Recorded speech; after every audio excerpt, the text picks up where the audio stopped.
Então, meus queridos alunos, minhas queridas alunas, hoje na nossa maravilhosa aula de História falaremos sobre o período colônia, o período colonial.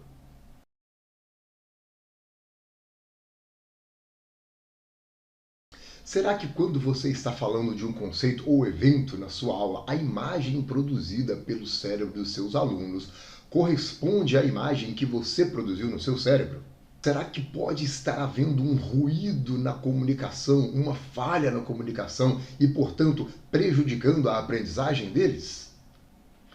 Fica comigo até o final desse vídeo que eu vou analisar essas possibilidades e te apontar um caminho muito interessante para sanar grande parte desse problema.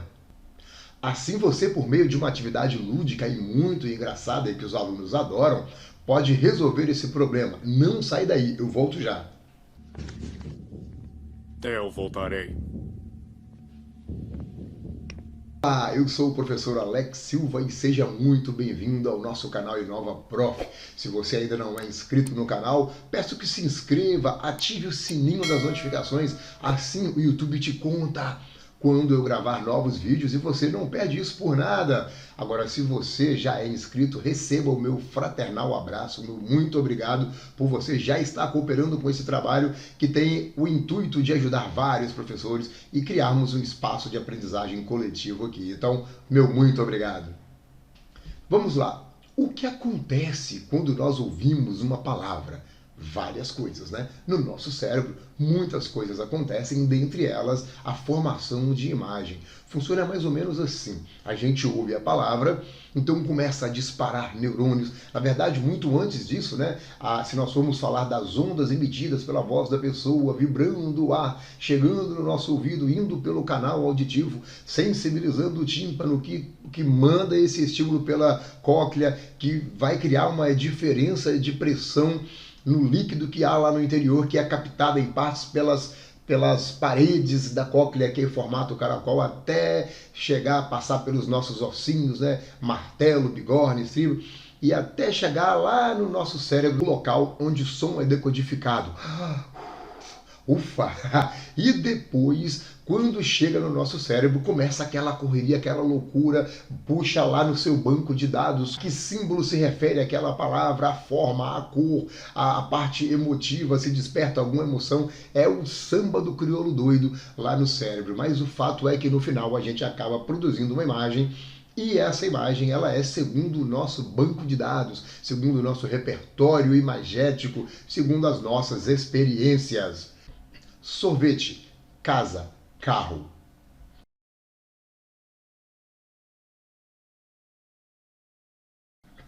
Eu sei que você involuntariamente recorreu ao seu banco de dados e trouxe imagens de cada palavra dessa que eu disse. Mas será que a imagem que você trouxe foi a imagem que eu tinha em mente? Talvez não. Então o ponto aqui é o seguinte. Você, receptor da mensagem, vai formar a imagem baseado na sua experiência.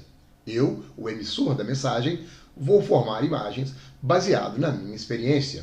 Pode ser que haja uma quebra de expectativa nas imagens formadas. E se uma conversa for criada a partir daí, for desenvolvida a partir daí, eu parto de uma imagem e você parte de uma imagem diferente. É muito provável que em algum local, em algum momento dessa nossa comunicação, vai haver ruído, vai haver uma falha. E essa falha vai tornar a mensagem não entendida, vai prejudicar a completa compreensão da mensagem a ser transmitida. Em diversas áreas profissionais, esse ruído, essa falha, provoca prejuízos. Provavelmente em todas as áreas profissionais, seja um prejuízo financeiro, de tempo, de gasto energético, de desgaste de relacionamento, sempre vai haver um prejuízo. E na educação não é diferente. Quando usamos termos como força, aceleração, pulmão, célula, placa tectônica, planalto, Brasil, colônia, triângulo, retângulo, Bhaskara, ligação covalente e muitos outros, é possível que em nosso cérebro seja formada uma imagem correspondente a esses conceitos e no cérebro dos nossos alunos uma imagem diferente. Se nós continuarmos a explicação a partir dessa palavra, a partir desse conceito que gerou imagens diferentes, provavelmente vai haver um ruído na nossa comunicação. E agora? O que acontece? Como resolver isso? O que fazer?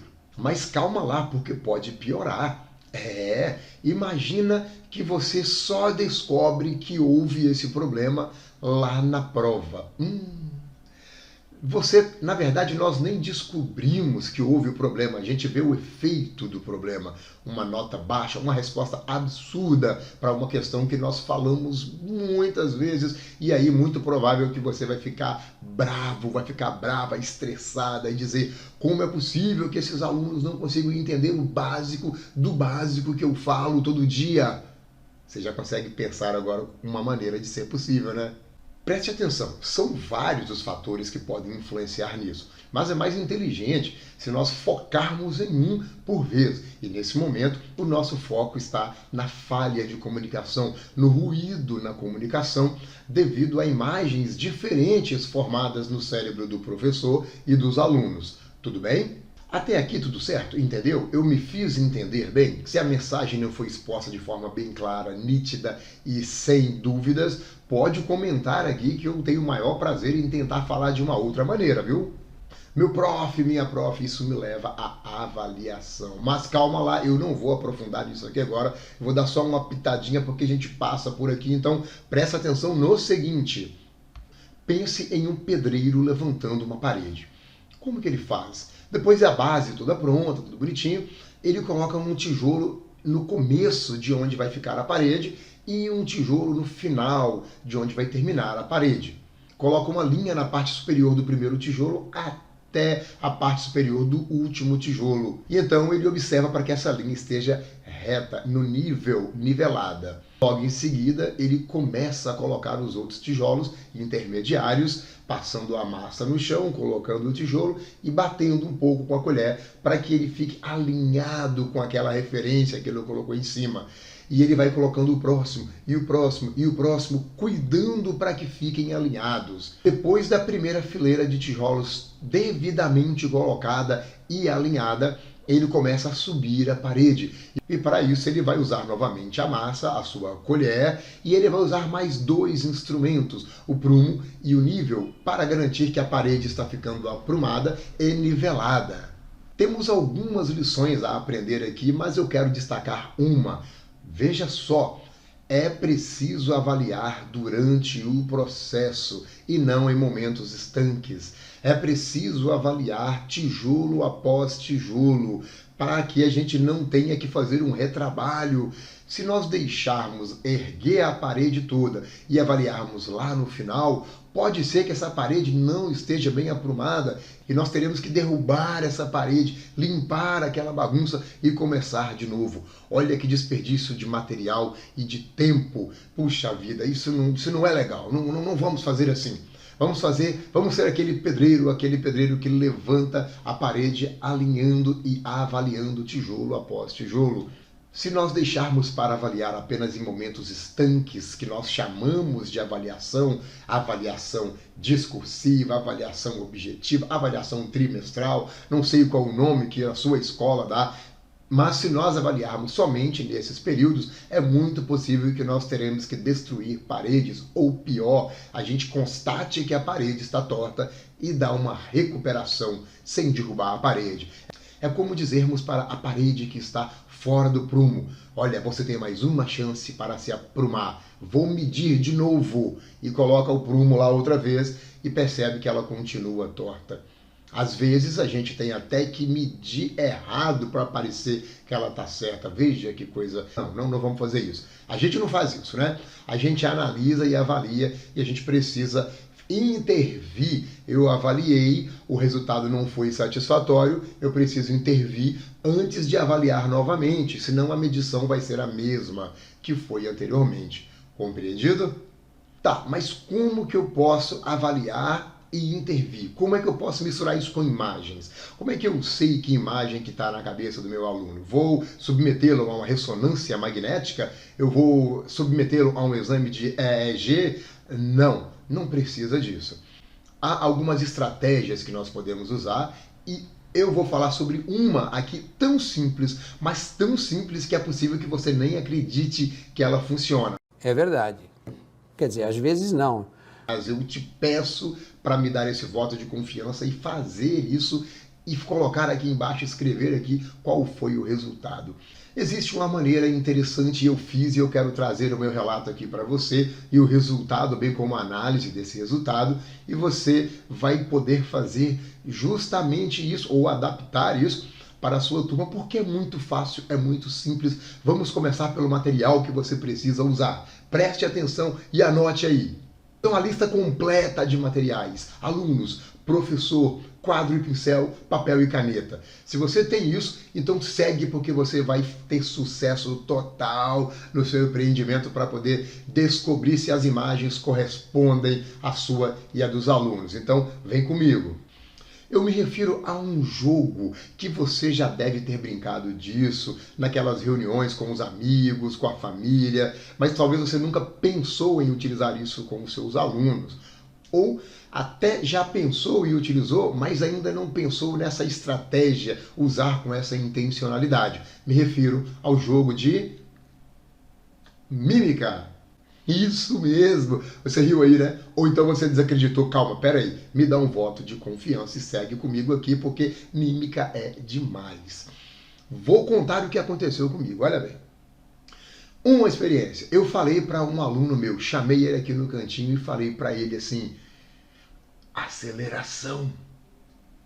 Esse aluno começou a andar rápido e os outros alunos começaram: velocidade. Correr, andar rápido, rapidez, tempo, distância, tô com pressa, pressa, e começaram a botar um monte de outras palavras, e não era, nenhuma delas era aquela. Então o aluno parou e fez um sinal com as mãos para eles: começa de novo, tipo, começa de novo, esquece. Para tudo aí! Ele parou um tempo e pensou e começou a andar devagar, depois mais rápido, e até correr. Então um aluno gritou de lá: aceleração! E ele, aê! E a turma vibrou, e eu vibrei também junto com eles e tal.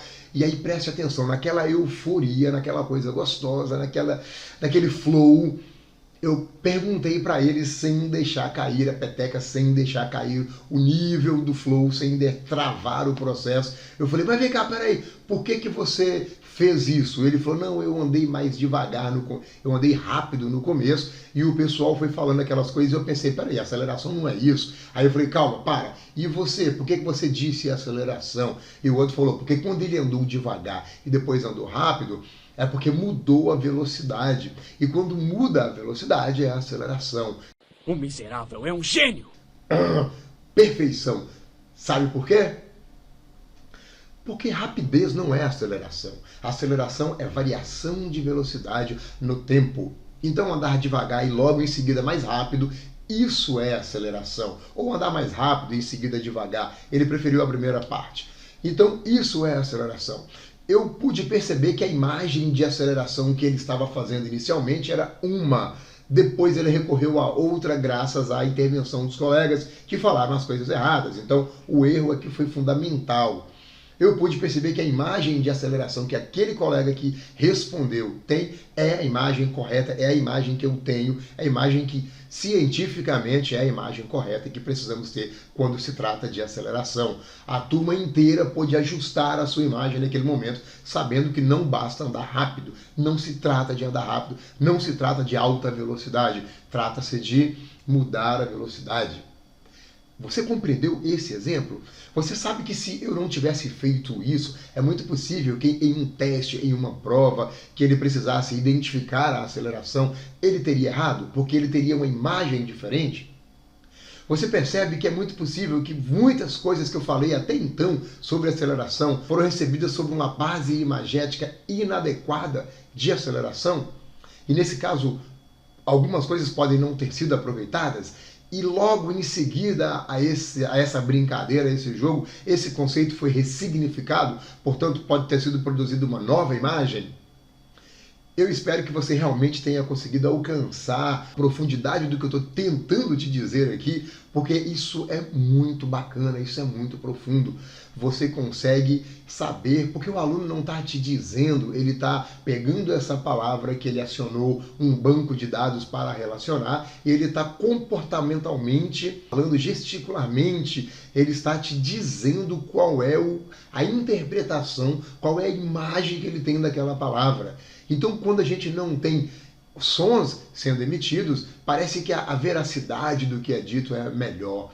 Não quero entrar nesse mérito aqui, mas teria Carlitos, o Charles Chaplin, dito a respeito do cinema com palavras quando interpelado por um repórter dizendo que já surgira em alguns locais do mundo cinemas com palavras, com sons. Teria o Carlitos dito que, abre aspas, no dia em que eu precisar de palavras para transmitir minha mensagem, eu paro de atuar. Fecha aspas. Claro que precisa levar em conta o contexto de vida e a visão de mundo dele. Mas tem uma coisa muito importante aqui, é que os gestos falam muito e às vezes falam mais alto do que as palavras. Então, fica com essa aí. Faz esse jogo de mímica com essa intencionalidade. Aplica com os seus alunos e volta aqui e me diga como é que foi. Me diga se você conseguiu perceber, ficar ligada em todos os movimentos, respostas, em tudo que eles fazem. Você pode anotar disfarçadamente isso. Você pode filmar se eles te derem autorização e depois você assiste isso para avaliar, caso seja para fazer alguma pesquisa ou só para sua intervenção na próxima aula, você anota as coisas que você viu que precisa voltar e revisitar.